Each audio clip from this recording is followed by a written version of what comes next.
What's up, YouTube? Welcome to another exciting personal finance video where I'm talking about precious metals like silver, investing, debt, all that good stuff.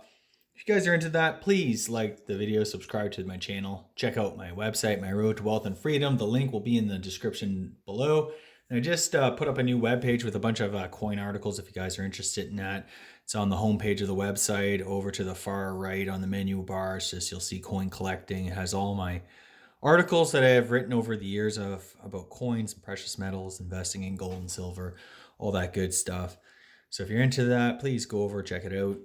It's much appreciated. Quick disclaimer, I'm not a financial advisor, so please do your own research or consult a financial advisor before making any investment decision like buying things like gold or silver, pursuing any of the personal finance strategies that I discuss on my website or on this YouTube channel. This channel is for entertainment purposes only. All right, guys. Well, it's been a pretty crazy week. Gold and silver did well in the beginning of the week and sold off dramatically at the end of the week. Gold finished the week out at 1786, silver at 2230, both of which kind of came as a surprise. It looks like the Fed meeting there on Wednesday, they're a bit more hawkish than what the markets were expecting in terms of like raising rates and tapering. I still think none of this is really going to go well, and needless to say, I'm holding my gold and silver tight. And in fact, today I'm just showing off the silver here. Of course, this isn't all of it, but I just love the look of silver. I'd said in some of my prior videos how I was favoring gold more so than silver, for the simple reason that gold is often held as a reserve asset among central banks, and gold's always had that over silver. I know, in the silver squeeze, a lot of people were thinking, silver's severely undervalued compared to gold and compared to everything else, and that very well may be true, but when the monetary kind of shit hits the fan, I think you're gonna really want to have some gold, more so than silver, just because it's always been, seen as that store of value for, thousands of years. I'm not sure how much, silver has been around for a while too. And, it's seen as kind of gold's, a younger cousin, that type of thing. But I don't know. I prefer to hold more gold than silver. That said, I do hold a lot of silver from my coin collection, and just picking up a little bit here and there. And I got a surprise to mention in this video. So I just kind of thought I'd show off some cool, this is that silver gold bull 10-ounce bar. You got it at Spot a few years ago. It's, really good value. I like how thick these 10-ounce bars are. I got, here's an RCM 10-ounce bar. Beautiful. It has that like matte finish. It's, of course, you have the, I forget what it is, that laser engraved security feature. You have, the numbered bar. It's always nice. I like the reeded edges. And on the back, you got the RCM logo. Very, very nice. Both of those are high quality bars. 3.9 fine is the Silver Gold Bull. 4.9 fine Royal Canadian Mint. Of course, if you guys have been following this channel the last few years, you'd know I picked up some silver. Last summer I managed to get on sale. These are the 2020 1-ounce silver kangaroos. I think they're 2020. Yeah, 2020. I managed to pick up an entire sealed Perth Mint sealed tube of 25 of these bad boys. Always nice to have a nice chunk of the silver in tubes. So I'm really excited about that. It was a really good pickup. Years ago I'd picked up, this is more of a, I guess kind of a, I don't know, higher end bullion coin. This is 2006 Australian Kookaburra 1-ounce 3.9 fine silver. Again, it's just a beautiful, beautiful coin. I managed to pick up a bunch of these, not a bunch of these, but these kinds of coins way back when, and I'm glad I did. Here's 9, and this is ounce number 10. This one has a bit of toning on it. These are 2017 1 ounce silver maples. The nicer ones are in the pack here, or in this this is like a 10 ounce, or I would say it's 9 really, but I did slip in that number 10. And I just picked up 10 ounces one time. Usually I try to buy 10 ounces at a time. Last year, again, this is probably one of my favorite silver bullion coins. This is a 2005 Kiwi dollar, the Roe Kiwi $1. It's actually quite a very rare and scarce coin. It's issued by the New Zealand. They don't really have a mint, but it was sold in post offices, post shops in New Zealand, and it's just been become like a collector coin. I've seen them on eBay for, I don't know, $1,000, $1,200, something like that. It's not to say that it's everything goes up, but I just sort of right place, right time. I picked this up for literally this price, 40 New Zealand dollars back in the day, and it's just a beautiful coin. I like all the detail. It looks like it has this kind of proof backing with like this high relief front here. It's really nice. Again, this is, yes, it's 1 ounce of silver, but it's worth actually a lot more. I do believe this is extremely low mintage. I think maybe only 1,500 of these were ever made. Maybe 2,500. I'm trying to see, does it say how many of these were produced? No, it doesn't. Anyway, I've showcased this one before. It's just a beautiful coin. Of course, the Aztec calendars, always really cool.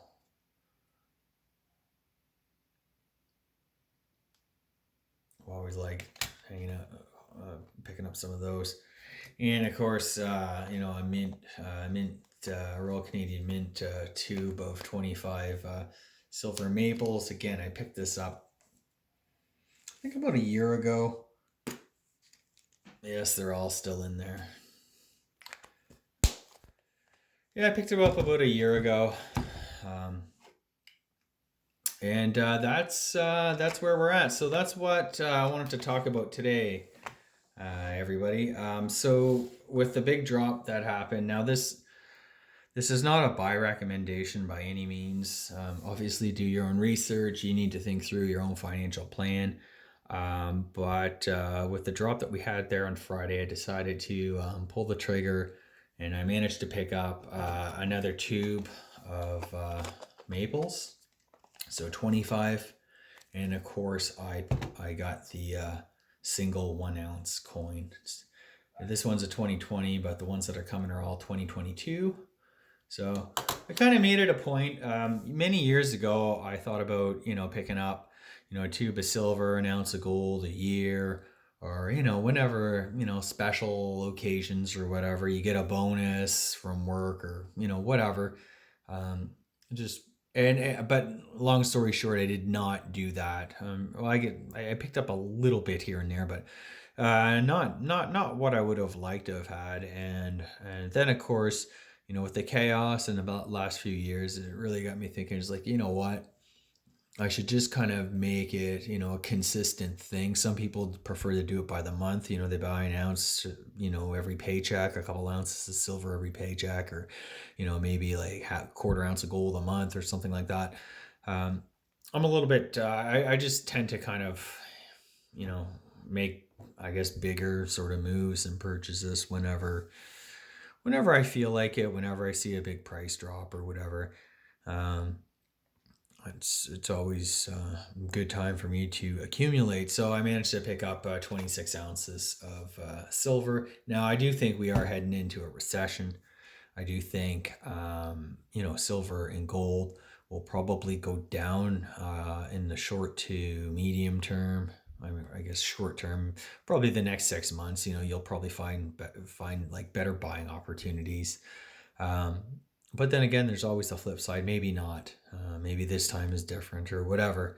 Or maybe, the Fed tries to tighten into a recession, and then they're forced to, backpedal and, fiscal monetary support again, and gold and silver should, I guess, in theory, explode higher. That said, some interesting things, with the big drop in gold, in particular last week. We saw Goldman Sachs, they're long gold now. I think by the end of 2022, it will be at 2100. Again, I don't invest based on willy nilly forecasting and stuff like that. I'm sure they have their reasons. Bank of America thought it would be $2,500 gold by the end of 2020, and that never did materialize. So, just all by way of saying that, everybody's opinion is just that. There's a million different things that can go wrong. The point is that you accumulate slowly, you invest and hold for the long term. Don't ever use leverage. Don't ever use debt. Go into debt to buy things like gold and silver. Um, use savings. Part of your savings maybe should be allocated to things like gold and silver. And that's what I do. I have cash. I have some gold and silver. I have my investments and real estate and very little to no debt.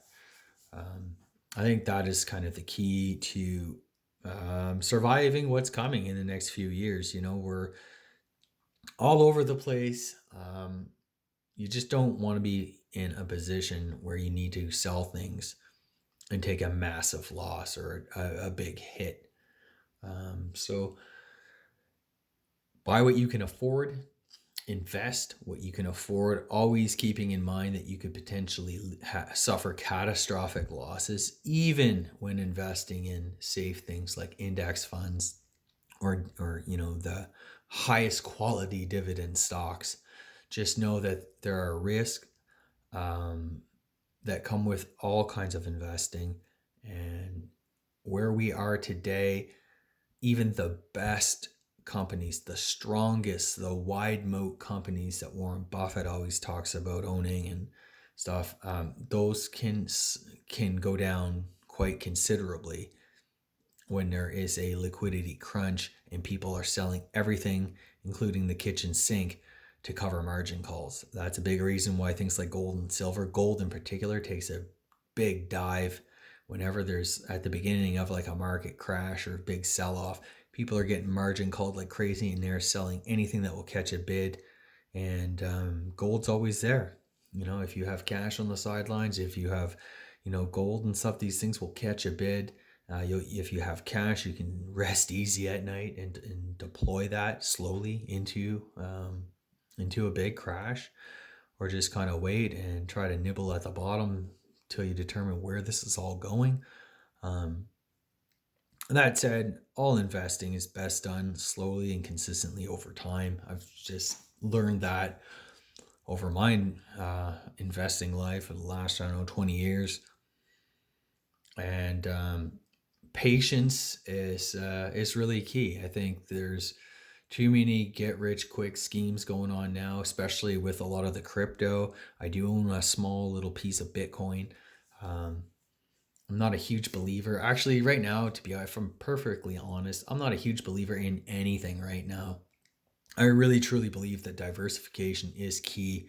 I guess the only thing that I truly believe in, that it is good to be debt free, completely debt free. You do not want to be beholden to anyone, especially any banks or anything.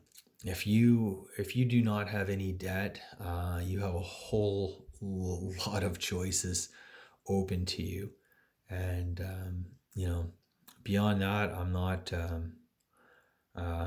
beyond getting out of debt, I guess, and I would say being diversified. That means owning unpopular things like cash. I know a lot of people in the precious metals community. We have pretty high inflation now, the highest it's been in 35, 40 years. Cash is trash, as Ray Dalio says. Nonetheless, you do need cash when the markets crash, because, you can't really buy stocks or real estate or whatever with gold and silver. And, gold and silver can also take a big hit. I mean, in 2020, silver was down to like $12 an ounce. Now that is a paper, futures price. The real physical actually went, it was really, really tough to come by. And that could very well happen again. I remember in 08, 09, silver fell to like $9 an ounce. Well, good luck getting a physical ounce of silver for $9. Um, we all know the games. We all know, there is a huge premium to get physical silver in your hand. So it's best to kind of stack early and, own some physical in times where supply is readily available. There's no crunch. And if inflation does persist, or if we end up in a stagflationary environment, I mean, things like gold and silver could really, really pop, and demand for physical product could be quite substantial. I remember the early 80s. My grandfather showed me this huge chunk of like silver that he was hanging on to, and that, of course, that was the tail end of the big massive run up in precious metals. Like gold and silver had reached all-time highs in, I think, 1980, 81, something like that. So yeah, this was, back then. I can remember, the average everyday folk would, be hoarding gold and silver. There's huge demand for it. So just know that, when the masses kind of wake up to this kind of thing,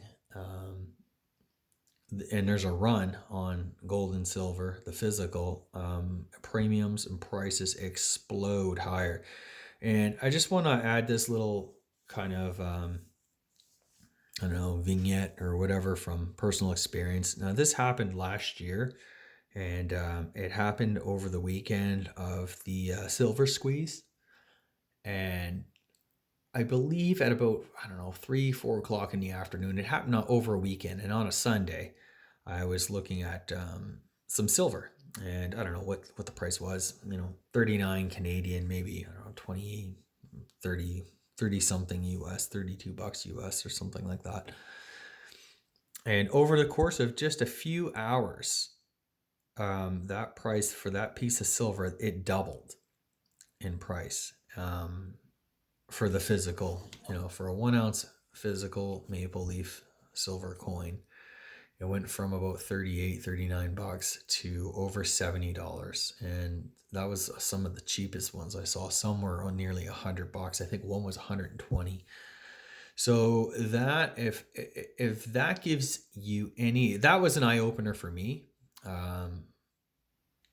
And there's reason for it. It had to do with, dealers couldn't hedge on the futures market because it wasn't open. It happened over a weekend, so there's a big, inventory got sold out, and prices, premiums skyrocketed. There's a story behind it, but that to me is indicative of what could happen.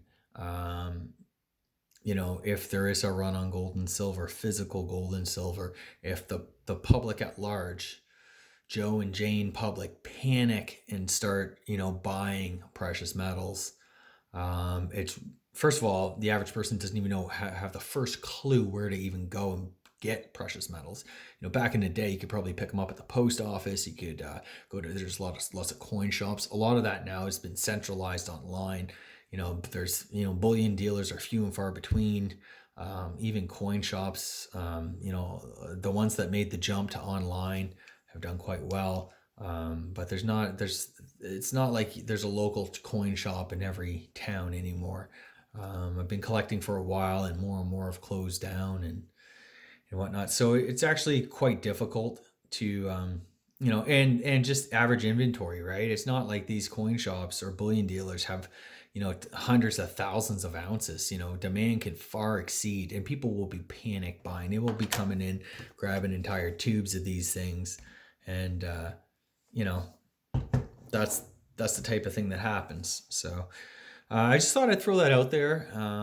It's not to say that for sure that could happen, but it's a reason why you pick these things up and you put them away and hope that you never need to use them. And if you don't, then they make a great inheritance. If you have children, my kids, I look forward, they can inherit it, and hopefully they can add a little bit to it, never need to to have to sell any.